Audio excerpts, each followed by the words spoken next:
Whenever we encounter anything, we initially think about it. Our curiosity leads us to experience it, and as we begin to experience it, we start to extract information about it. Eventually, this information becomes our knowledge and enhances our awareness toward the universe.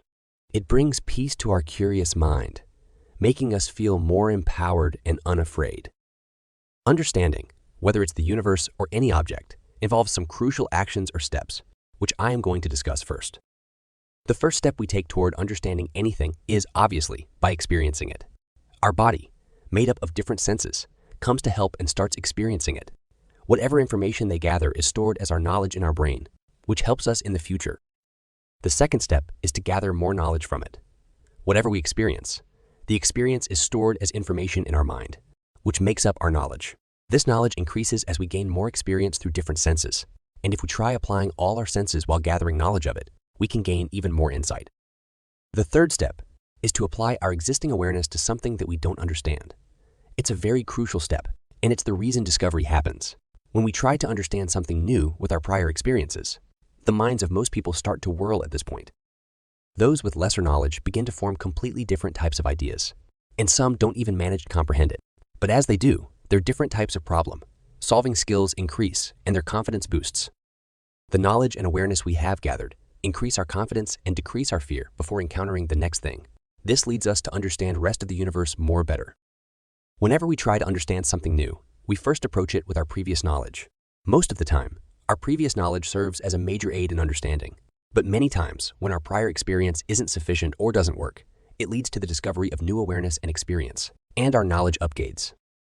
As you know, our previous knowledge or awareness really helps us understand. And because our confidence increases with that awareness or knowledge, our certainty about being wrong also intensifies. This makes it challenging to modify our thoughts or intuitions about that thing.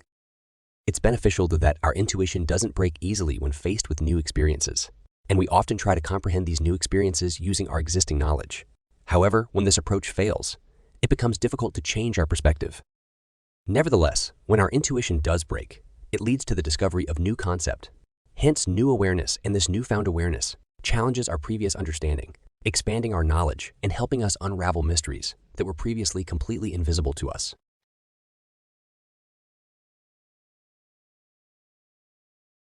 We have already come to an understanding that we know we are engineered in this universe.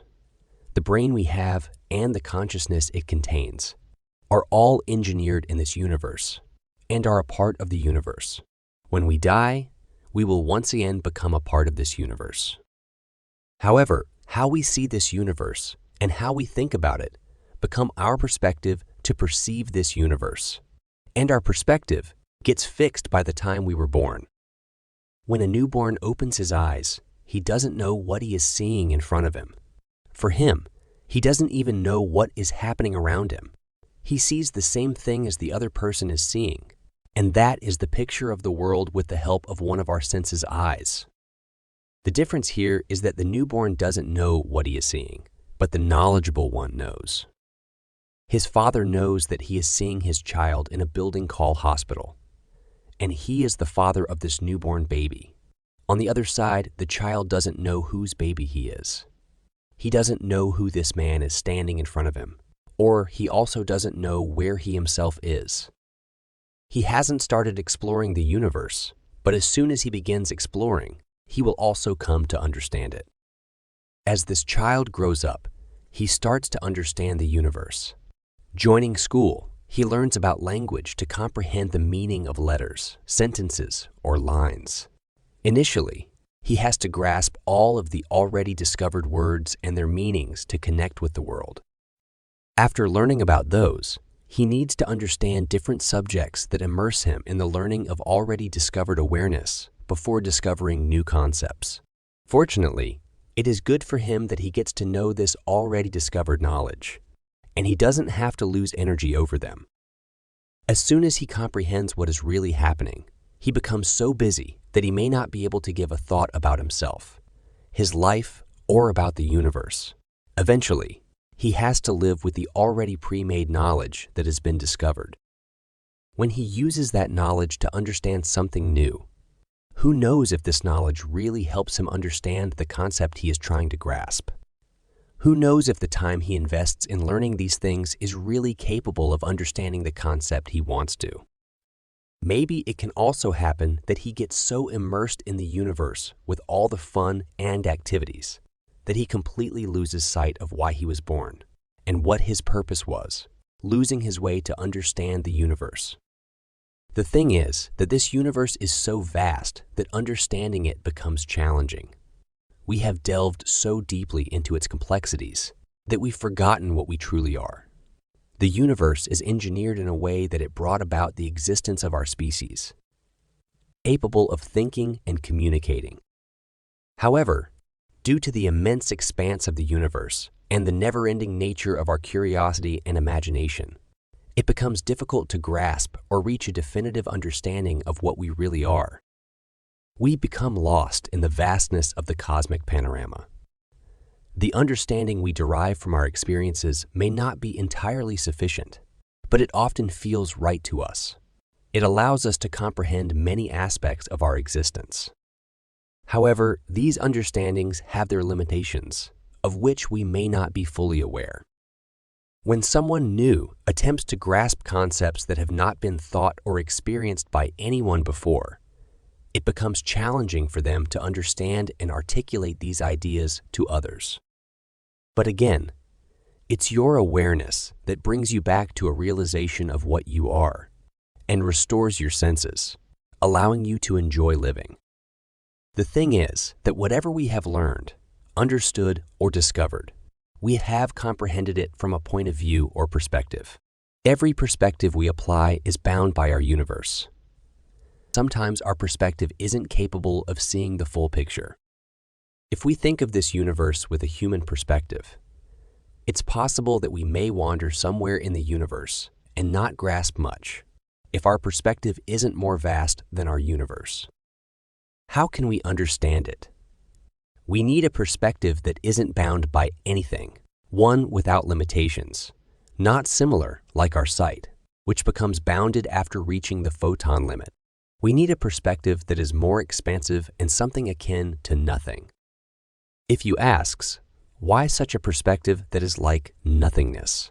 Because nothingness is bound by nothing, meaning it is not bound by anything. Our awareness or imagination is capable of considering ourselves as nothing. If you think of yourself as nothing, and then try to observe the universe, you will come to know the true nature of the universe. We know that our awareness is from body, and that body is engineered in this universe. Our body is good to exploring, but still isn't perfect option to explore.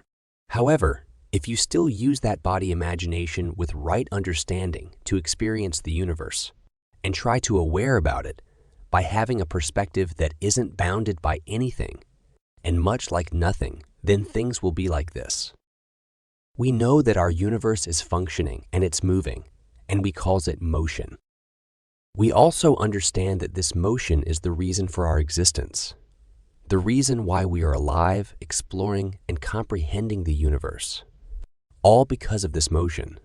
The body that came into existence due to this motion has awareness that explores this universe. However, when you consider it from a perspective where you are not the body, not the awareness, but merely an entity here to explore with the tools you have, like awareness, the awareness that perceives the body, you will realize that this body of ours is just a part of a motion, and because we feel this body and aware about this body, and we feel its flow, we consider this flow as its energy, which is under our control. There are things it cannot control, but since they are also in motion, we call it time. In simple words, when you consider that you are nothing, neither awareness nor body, and both are just engineered elements in this universe, the feeling or awareness of the body's energy or motion under its control is termed as our energy, while the uncontrollable motion is referred to as time, which we can observe and understand only but cannot control. The illusion of control we have through our body is our energy, and the rest beyond our control is time.